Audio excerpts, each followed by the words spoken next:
Runway থেকে সবাই বামে সরে যান।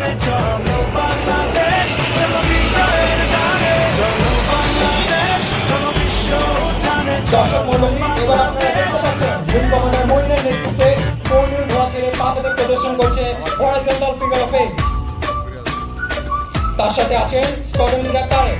অন্যান্য 4টি বিমানে আছেন স্কোয়াড্রন লিডার শামস ও squadron leader Sadek, squadron leader Zayed ও squadron leader Mahmud, wing commander Parvez ও squadron leader Rami, wing commander Arefin ও স্কোয়াড্রন লিডার সাইদ।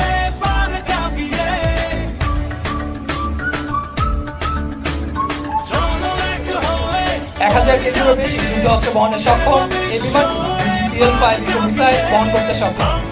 এছাড়া KW বিমানটি 24টি রকেট এবং 120 টন গুলি বহনে সক্ষম।